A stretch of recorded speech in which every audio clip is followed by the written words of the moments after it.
બાંગ્લાદેશી ઘૂસણખોરો સામે પાટણ પોલીસની તવાઈ. બાંગ્લાદેશી ઘૂસણખોરોને ઝડપવા પાટણ પોલીસનું મોટું સર્ચ ઓપરેશન.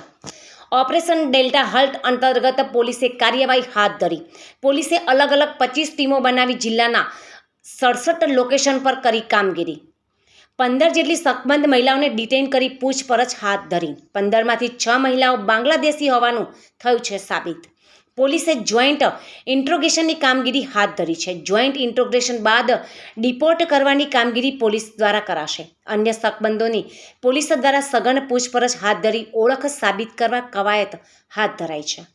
ગુજરાત સરકારના ગૃહ વિભાગ દ્વારા ગુજરાતમાં ગેરકાયદેસર રીતે રહેતા બાંગ્લાદેશીઓને શોધી કાઢવા માટે ઓપરેશન ડેલ્ટા હન્ટ ગઈકાલે મોડી રાતથી શરૂ કરવામાં આવ્યું હતું.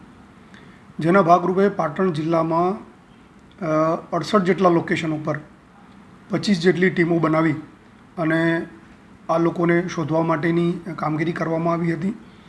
જેમાં આશરે 15 જેટલા શંકાસ્પદ લોકોને ડિટેન કરી અને એમના વિવિધ ડોક્યુમેન્ટ્સ મેળવવાની કામગીરી કરવામાં આવી હતી. જેમાં 6 જેટલા બાંગ્લાદેશી કન્ફર્મ થયા હતા. અન્ય જે શંકાસ્પદ છે એમને વેરિફિકેશનની કામગીરી હાલ ચાલુમાં છે. જે લોકો વેરીફાઈ થયા છે, કન્ફર્મ થયા છે કે જે બાંગ્લાદેશીઓ છે, એમને જોઈન્ટ ઇન્ટ્રોગેશનની કામગીરી અને ત્યારબાદ એમના ડિપોર્ટ કરવાની કામગીરી નેક્સ્ટ તબક્કામાં કરવામાં આવશે.